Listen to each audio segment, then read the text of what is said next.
Good morning. I'm Rowena Chu, coming to you from Khora Collective, and I'm actually based here in Palo Alto. And today, my guest is Tommy Lee of Resource Global, who is based in Chicago. Tommy Lee is the founder and president of Resource Global, an organization launched in 2012 that mentors and equips young Christian professionals to integrate their faith with their work in major cities worldwide. Based in Chicago, he leads global cohorts focusing on workplace ministry and evangelism. Welcome, Tommy. It's really great to be in conversation with you. What's going on? Hey, thank you. It's an honor to be invited. It's an honor spending some time with you. No, it's great. And I'm looking forward to letting the audience know a bit more about your work with Resource Global. We only met recently, but I have such deep admiration for the work that you do, both here in North America and globally. So let's kick off by tell us more about Resource Global. How did you get involved? How old is the organization? What do you actually do at Resource Global?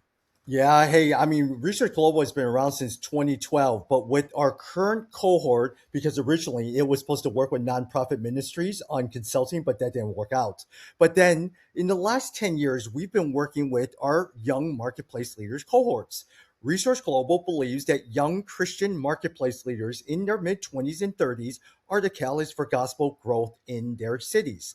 10 years ago, we started our first cohort, 8-month cohort, where people are coming together once a month for 8 months in Jakarta, Indonesia. Here we are 10 years later, and we're now in 13 different global cities that I get a chance to work on. Yeah. Well, as you know, Quora Collective has recently started to foster a more spacious Asian American Christian leadership. Mhm. So I think my first question for you is I'm very interested in Resource Global because not only does it operate worldwide, but it also incorporates young people from many different nationalities, many different races, many different countries of residence, as well as many different lines of business. So, my first question for you really is talk to me a bit about your view on organizations that specialize in one particular affinity group versus organizations like yours that are much more international and involve people regardless of affinity group. What do you think are the strengths and weaknesses of the respective approaches? Oh, I think a lot of times is, especially with what Cora is doing, you understand Asian Americans. And in some sense, a lot of times it's a certain way of how we operate. Korean Americans, Chinese, all of those Indians, there's a certain way of thinking. You're ministering to those individuals. It's the same thing if you did an African American cohort or Latino. We understand the culture as well too. And so even for us at Resource Global, I also have to always be aware of the context, Rowena. Like in Jakarta, Indonesia, I have to understand which group I'm working with. Is Yeah. it Chinese Indonesians? Is it a mix of Chinese and ethnic Indonesians? Well, the Chinese Malaysians, and when I go to Malaysia, are very different. So I got to That's work with those guys. right. And the Kenyans in Africa are very different from the South Africans. So I always have to understand the context. So in some sense, actually, understanding the context and working on the focus group is always so key. Yeah, and I think that there is room in the market, and I hope you would agree with Mhm. this, for organizations both that are, you know, embrace everybody irrespective of race and context, and other organizations that, as you say, go deep into a particular affinity group or a particular race and understand that better. And you're very right to highlight these complexities. Even Mhm. if you are working within one geographical region, there are so many complexities once you peel Yes. back what is on the Yes. surface, and you can spend a lifetime trying to understand those. So tell us a bit more. I want to dig a bit deeper into that. Tell us a bit more. When Resource Global, say, starts new in a geographical region or a cultural region that is relatively new to you, tell me Mhm. more about how you bring in people that can bring you that cultural expertise, and how do you gain the trust of cities, of the local populations of Yeah. cities and countries that you're going into? Rowena, there was a professor. His name was Ray Bakke. He has now since passed away. He started the Bakke Graduate School, everything. Rowena, he taught me so much. We used to travel together. He used to spend a lot of time with me. And he would sit there and say, Tommy, you have to learn to exegete the community. And what he meant about that is when God created that particular city, way before we were all born, he had a plan for the city. He understood the culture of the city, all of those things. So when you go into the city, Are you a student of the city? Are you asking questions like a student would? Are you sitting there observing and asking, Lord, how are you at work in the city and how can I be part of it? So every single time, Rowena, I go in, it is honoring the people. I literally, when I walk into the city, talk with whoever will give me the time of day. I sit there and I want to know, what are you doing? What's happening in the city? Why is this happening? And then the entire time I'm asking, Lord, what are you doing in the city? And how can I be part of it?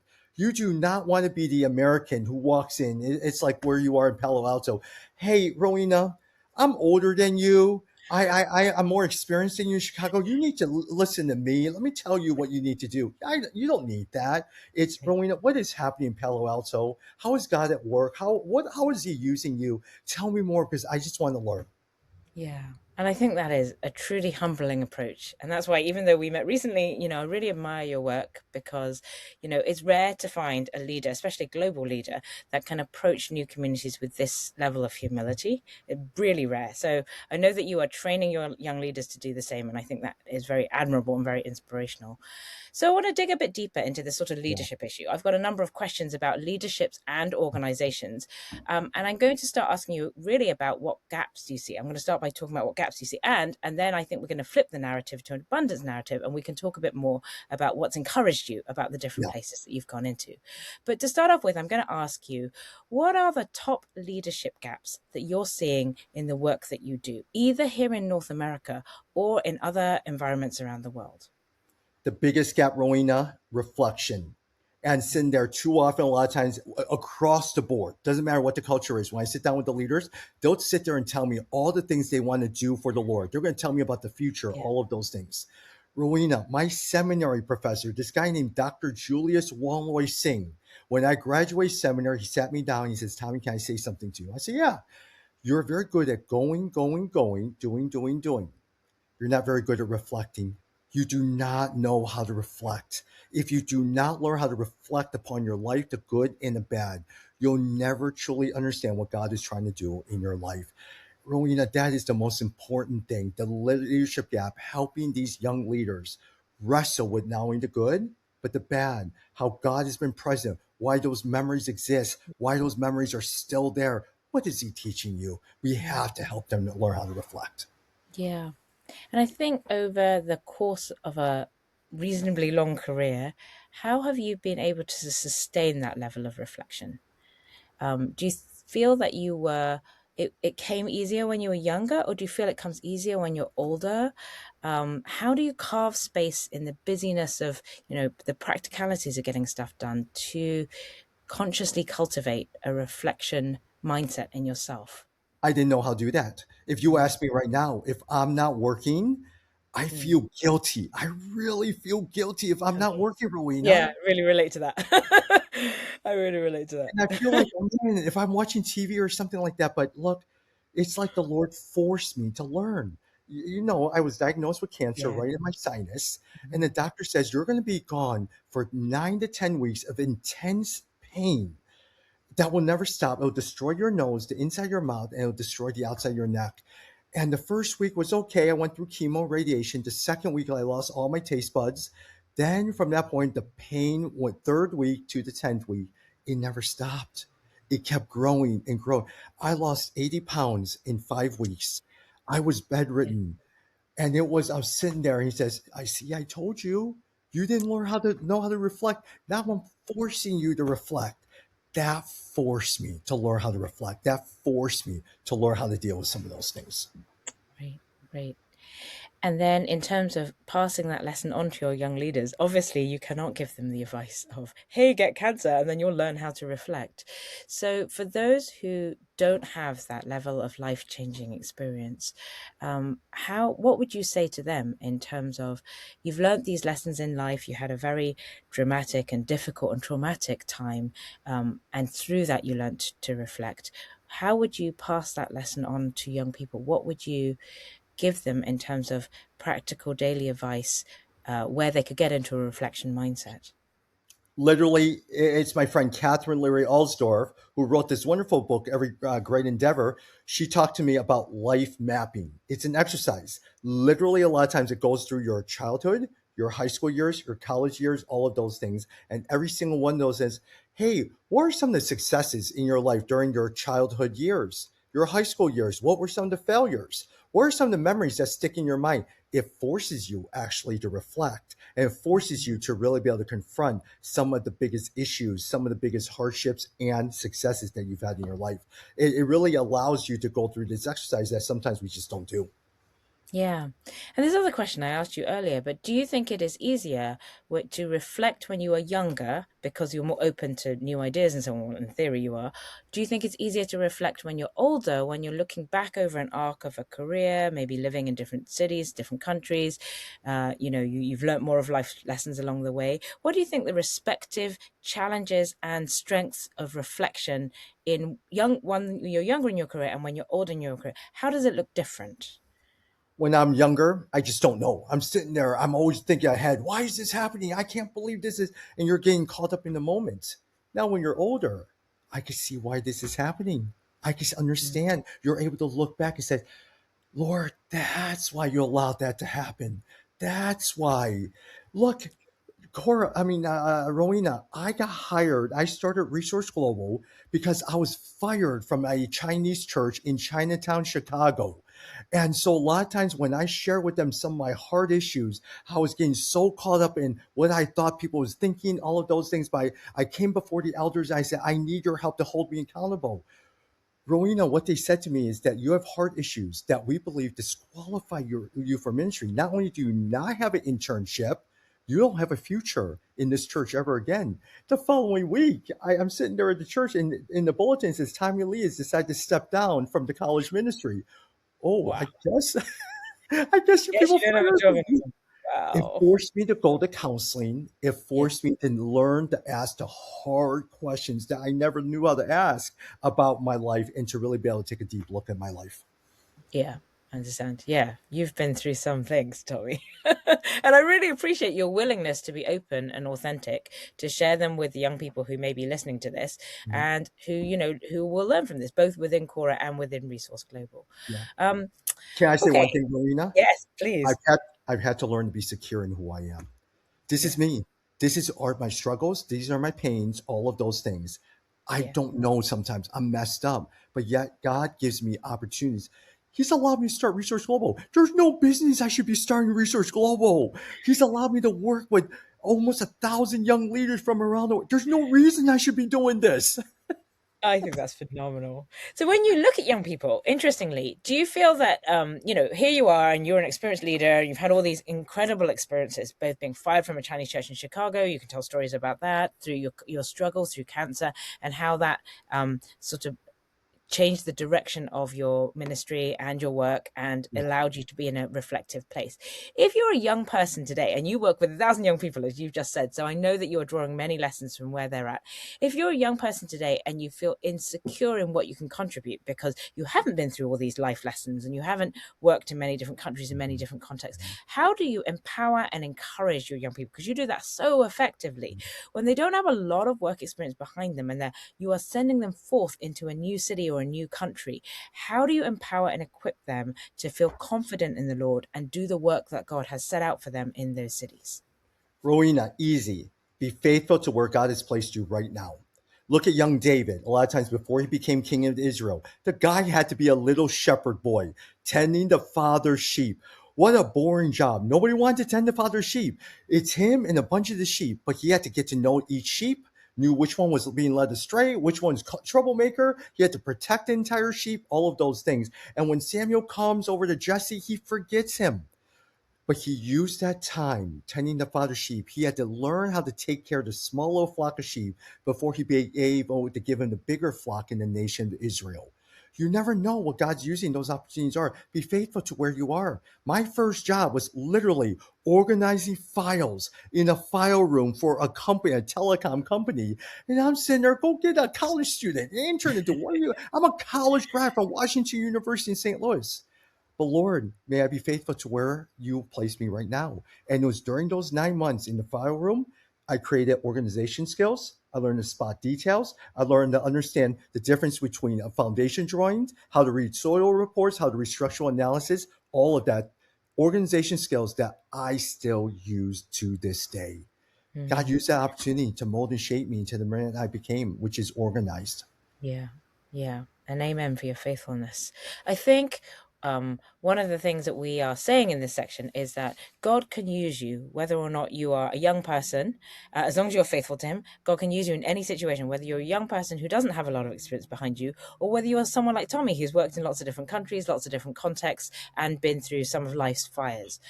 So, what you're saying is a thread of faithfulness, whether you're young, whether you're old, whether you're Asian or international. That's something that really ties your story together. Um, And Rowena, it's not going to be easy.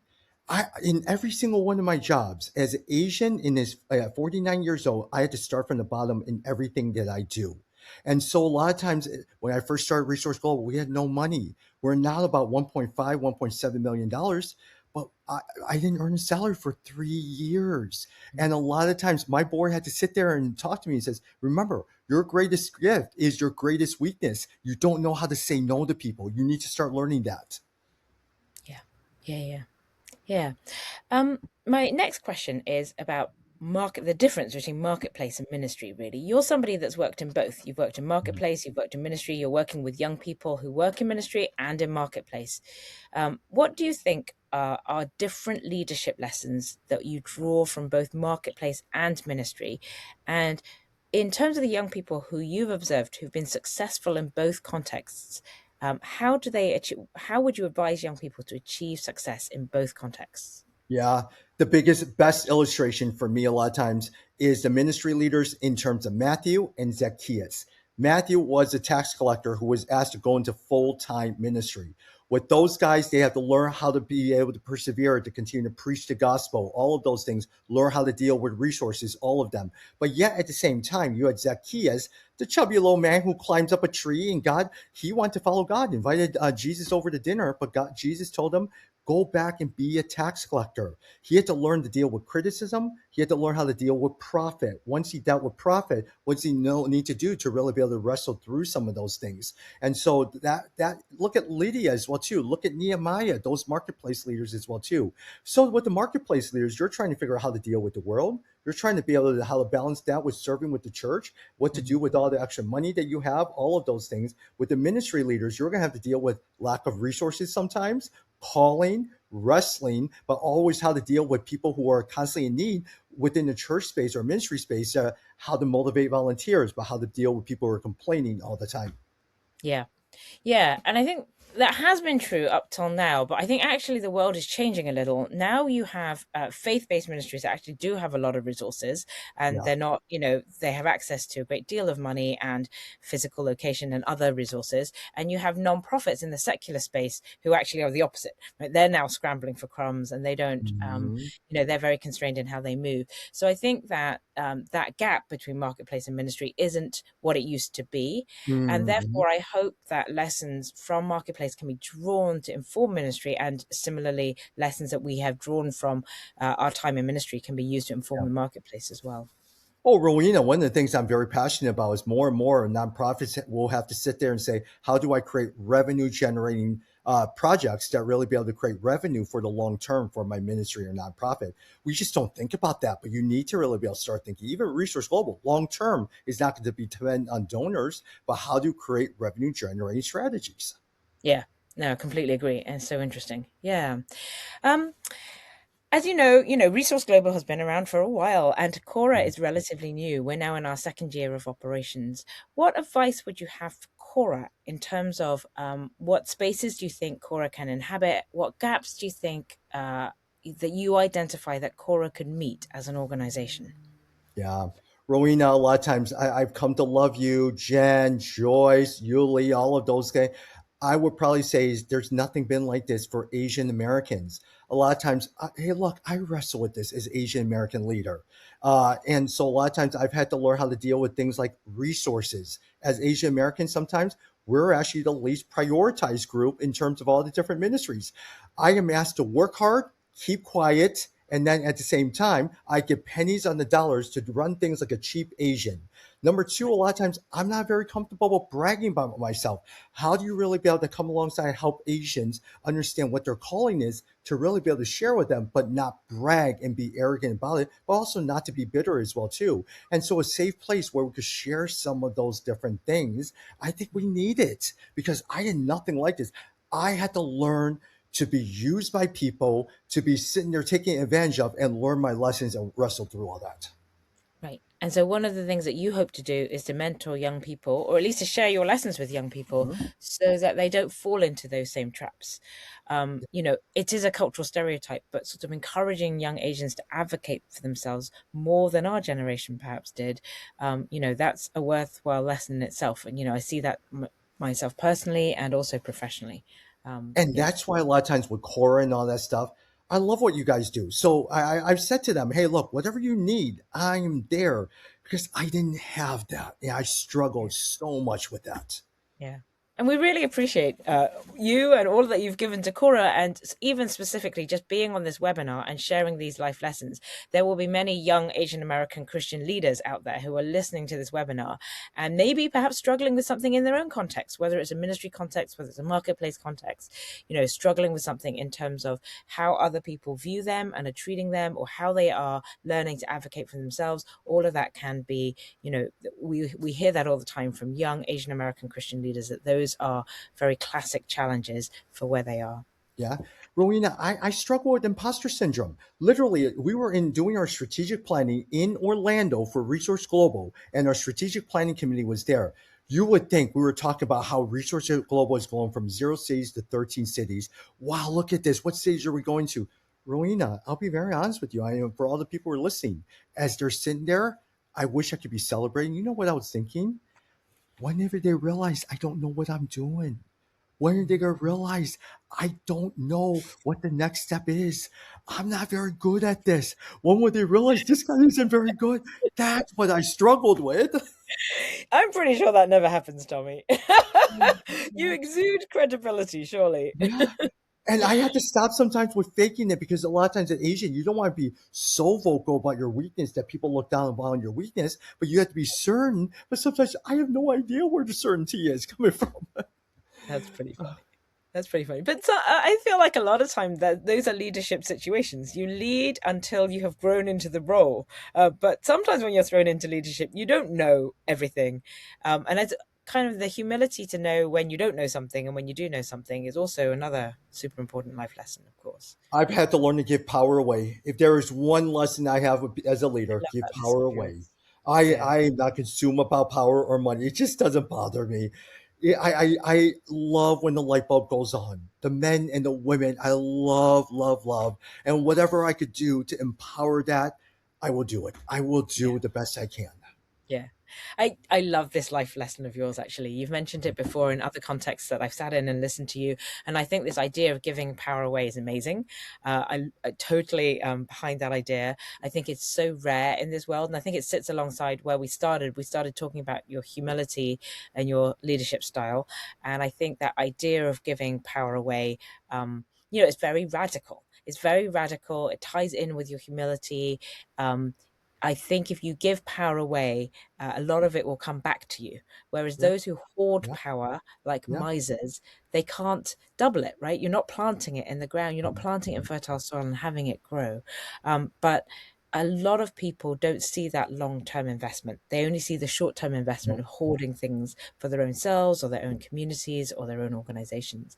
yeah. And I think if the world at large could develop more humble leaders, more willing to share power and give power away, mentor others, so on and so forth, we'd be in a better place. Yeah, and the one last thing that I would probably say to all of our cohorts that I teach them all the time is every single person you meet and encounter with, they better walk away feeling like they were the most important person that you just talked with. It doesn't matter if they're the front desk person, the janitor, what you perceive as a person Yeah. that's below you. Every single person, when they walk away from me, wow, he made me feel like I was the most important person. You don't want to be sitting there looking around trying to figure out who else I could talk to. No, whoever you bring me, I'm going to make you feel like you're very important. Yeah. But that is about low power distances. Yeah. of it doesn't matter if you're the CEO, are you able to hold a conversation with the janitor and really care about where they're at, where their day is, who their family is, where they're going? That's about collapsing power distances that traditionally leaders who are more insecure about their power have held on to these very high power distances, right? They want the glass office, they want the big chair, they Yeah. want the job title. But all of those, none of those are real unless you can be, a genuine human being. I think that's really hard. If I We've done ask you a to, lot. oh, go ahead. Yes, go ahead. No, I mean, it's like simple. If I ask you to work hard, I better be the Yeah. first one working just as hard, if not harder than everyone else.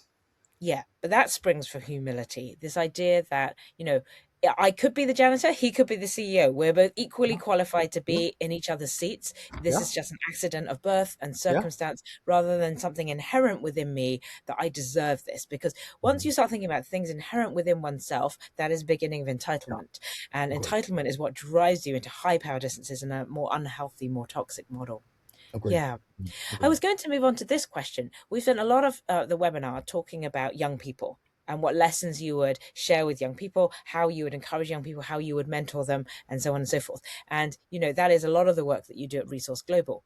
But I want to pivot that question a little bit to ask a different question. If you had one piece of leadership advice that you would give legacy leaders, i.e., older leaders in ministry or in the marketplace, as they're looking to leave their own legacy, their own hopefully Mhm. positive legacy in their leadership, what would be leadership advice that you would impart to older leaders? I see this with older Asian leaders. Fight the temptation to quit telling them everything about your life and all your successes. Listen to them. Listen to them. And they'll ask you questions. Fight the temptation. I know you want to share about your legacy. I know you've accomplished a lot. I totally understand that. Fight that temptation and ask questions. And then in the process, don't want to ask questions, but take the first step and ask questions. Yeah, that's a good one. Can you give me an example of an older, it doesn't have to be Asian, but an older Asian leader, if you like, of Mhm. someone who you think, had a relatively unhealthy leadership model, but, really internalized some of these ideas or some of this advice that you're sharing with the community that are listening today and redeemed their leadership, if you will, at a Hmm. later stage? I'm not sure if I can share No, any of you those. don't have Let's to see. name any names. No, no, or more so. I haven't met that many people that were bad in their leadership and all this. Can I share the one person who really taught me this skill instead, Rowena? Yes, of course, yes. There was this guy who was a former president of InterVarsity Christian Fellowship. I'm going to brag on him, Alec Hill. There was a period of time I worked for InterVarsity, and Alec Hill met with a group of students, and I sat there watching him. I told Alec, you taught me so much. As the president of InterVarsity, talking to a group of students, he could sit there and lecture all of them. He went around with that, and he asked people, all those young college students, questions. That man turned the power dynamic over to them. And he made those college students feel like they were the most important person in the room. He didn't lecture them. He helped them, guide them, and help them internalize it. I watched that guy. He had every single power dynamic in the world. I was amazed. I said, how in the world did he do that? It was his demeanor. It was his low key. He was just amazing, amazing. He is now one of our coaches, one of our mentors. And I tell them, you taught me from that one experience. You taught me so much about leadership, Alec. I learned so much from you through that one interaction. Yeah. And then do you, and I've heard you tell that story before, of course, do you attempt to replicate that in rooms where you are and he is not? And how um what challenges have you found from trying to replicate it? Is it possible to replicate? Is that a truly Alex formula, or can other leaders also use that? You got to get to a point where you're sitting there getting people comfortable by asking questions. The hard part, us talking to a Khora Asian group, is a lot of times people don't want to speak up, and especially in a big group, they're very quiet. So you get a lot of silence. You're gonna have Yeah. to be okay with the silence, but you're gonna have to not take things seriously, but create an environment where you're able, and maybe that's on the front end where you're saying, hey, look, guys, let me just say this is I want to hear from you because your words are very important to me. And so I hope you guys don't mind. I may call on you guys, or if you're quiet, can I get your permission to really be able to ask? Because I want to hear what you think. And so please share with me. And if you don't know, it's okay. Just say, hey, look, I don't know. Let's move on. but it's allowing them to experience what that is, but in a very, very, very easy way where it's just not, there's not too much pressure. Yeah, that sounds beautiful. Tell me more about the next chapter for Resource Global. Where are you moving into? What are you making any changes in your business model going forward? What's next for Resource Global? Resource Global continues to need to learn how to figure out what cities we have. In the past, I said there, hey, look, we're not going to X city. We're not going to X city because that's not a growing city.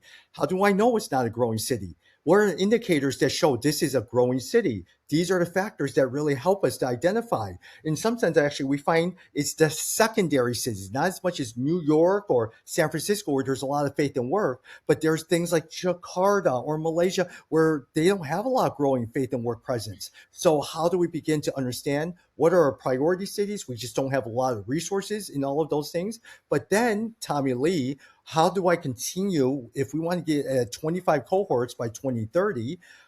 What does that look like funding wise? How do I create revenue generating for-profit entities that fund the nonprofit?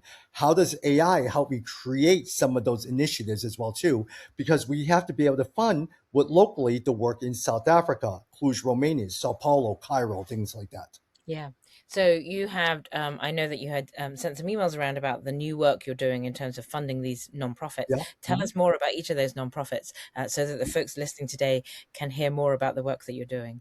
Some of the things that we're doing, I'm starting a social media company in South Africa, Johannesburg. The unemployment is at 60%. And so a lot of times, can we train some of those guys to really be able to develop social media skills that I outsource to an American company? So that's one.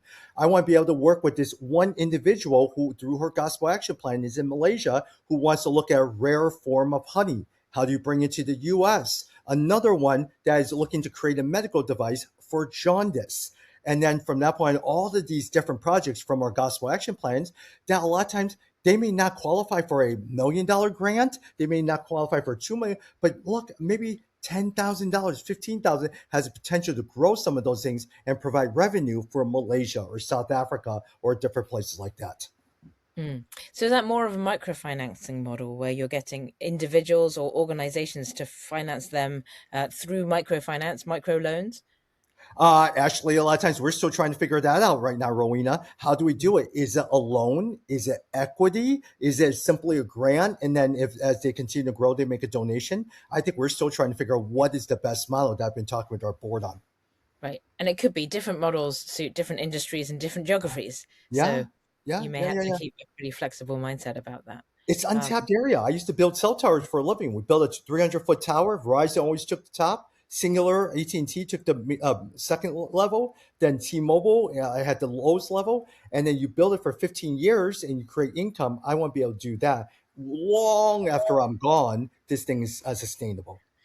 And as Resource Global has grown over the years that you've been in operation, has that had to change your leadership style? When you think about in the inception of Resource Global, were you able to be a very different leader when the organization is smaller? And as the organization grew in size, how did that affect your leadership model? Yeah, in the early days, I was just a startup proving our model, so I had to do everything as well too. Now, then, from that point on, then we became the second stage where, okay, here's the theory for our model. We could build it out. Now it's gotten to a point where Tommy Lee's not very good at managing employees. I'm just not. So I had to hire a COO to learn to work on the program development, communication. You do not need Tommy working on your communications and all of those things. We're going to need a communications director working. So the Yeah, more that I'm not good at, I have to be able to be okay with letting those power away. But the right. skills that I bring to the table, Rowena, I can literally go into a random city and create a network out of nothing. I just know how to do that. I know how to Yeah, pull people together, that's all that stuff. amazing. Yeah. That's what I need to do to really be able to connect with the funding, everything like that.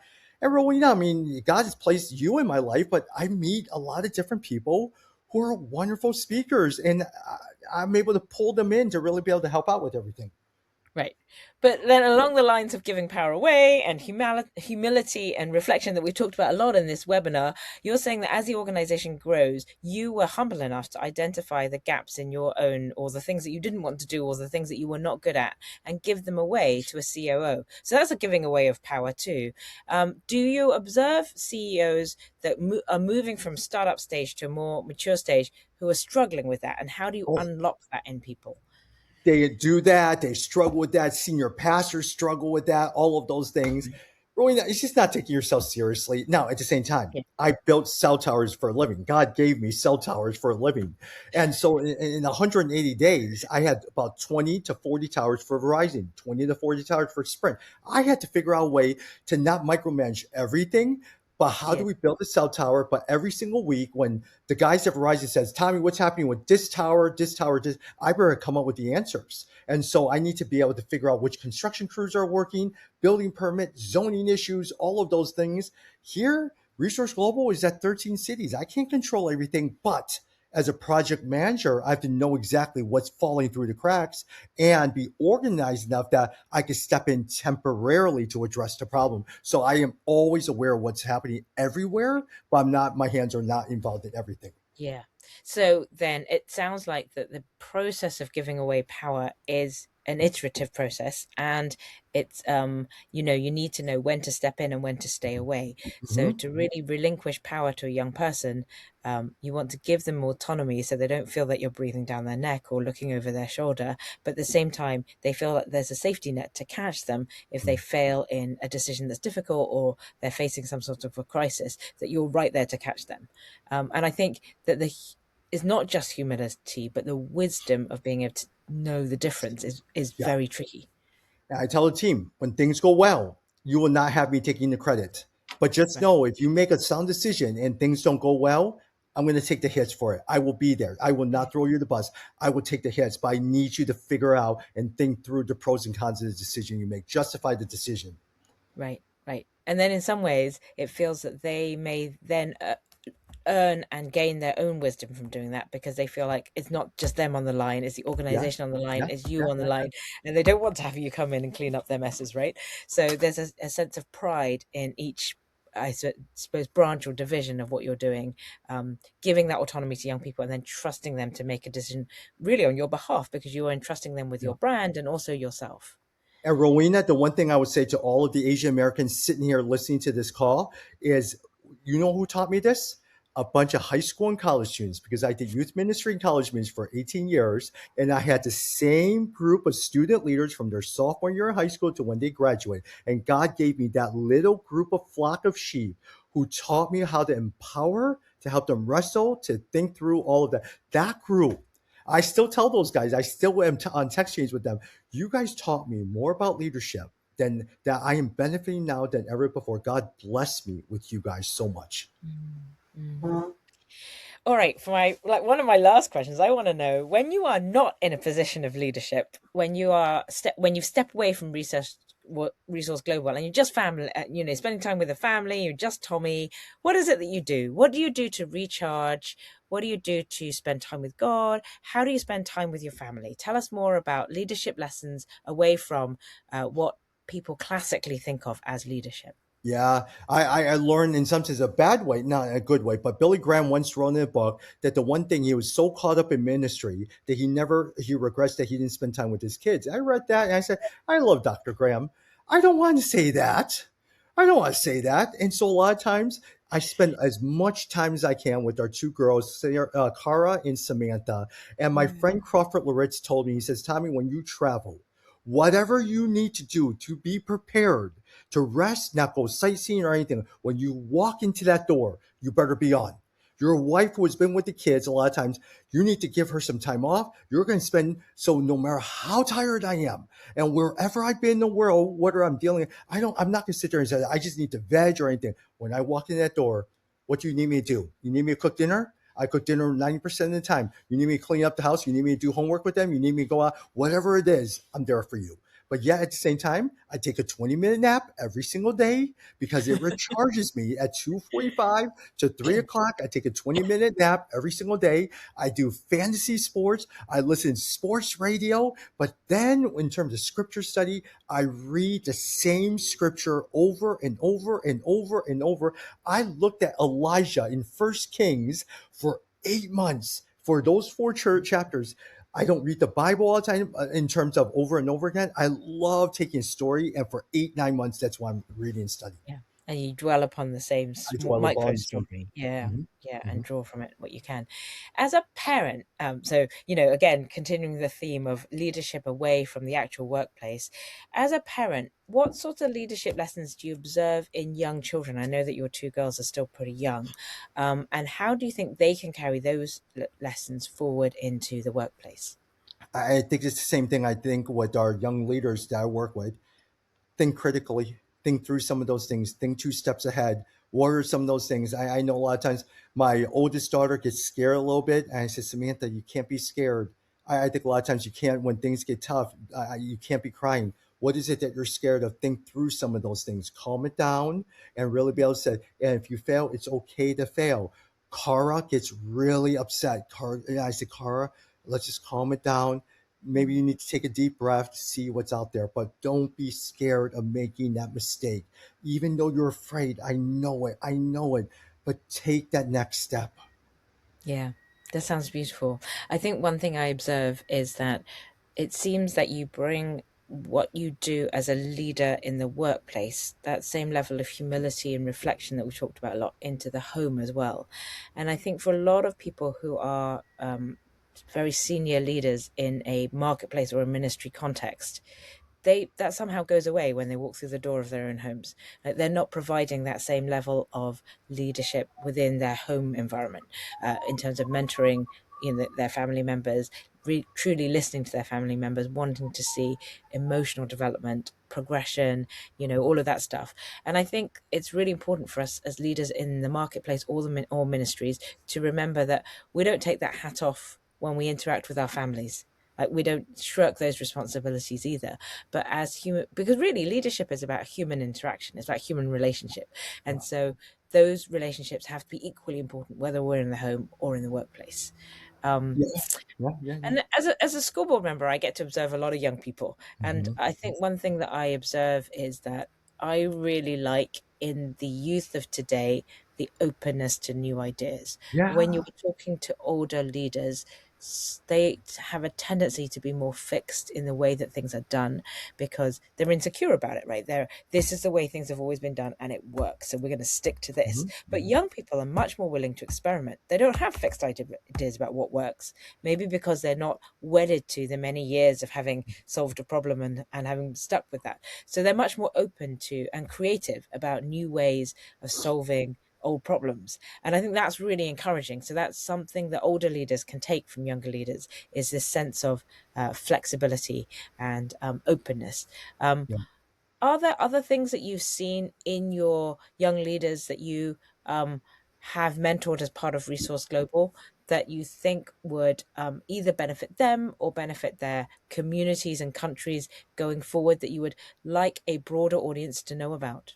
Yeah, the key thing is a lot of times working with leaders, don't be afraid to apologize and say you made a mistake. A lot of times, whether it's with my kids or leaders, if I messed up, a lot of times older Asians, no, no, no, no, out of respect, we're never wrong. And I'm, no, no, if you messed up, you messed up. Guys, I am so sorry. I really tried and I messed up. Even with my 2 daughters, Samantha, Cara, guys, I messed up. Will you apologize? Will you forgive me for all that? Yeah, yeah, sure, sure, sure. So it just helps them That's really what be they able to say to forgive you. me. Yeah. I think that's a lot to do with security as a leader. Remember earlier in the webinar, you shared with our audience that you are very secure about who you are. You're secure about who you are as a person. You're secure about who you are as a leader. You're secure about who you are in God.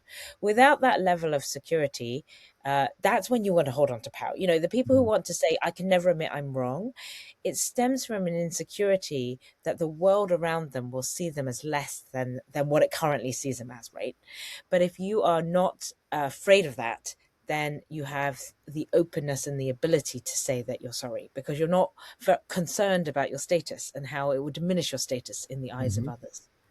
Yeah, and guys, everyone who's listening, it didn't come overnight. I'm 49 years old. I had to deal with startup, failure, no money. I had to deal with the fact that I grew up in debt. I came from a poor family. And then I dealt with cancer. It has not been an easy journey. I look back sometimes. I said, God, can it be a little easier here? Can it be a little easier?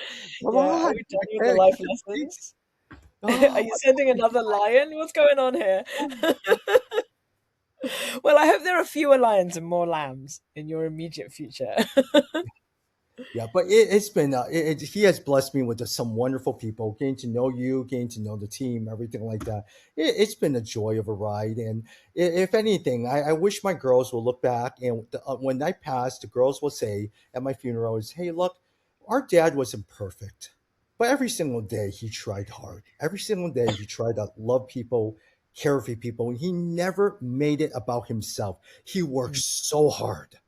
And he tried every day to be the best person. I hope that's what they, and then at the end, he was there to always love us and care for us. And those are legacy lessons that you hope will be said at your funeral. So are really reflective of your values as a leader and as an individual. Yeah, yeah, yeah, yeah, yeah. It has Yeah, been joy. It hasn't been easy, but it's been fun. yeah. Do you have any aspirations or regrets or things that you think in the next chapter of your life you still want to achieve? Rowena, these days, I would probably say, as you talk to me, I have no more saliva. I have no more taste buds. I have migraines every single day. My head is about to blow half the time.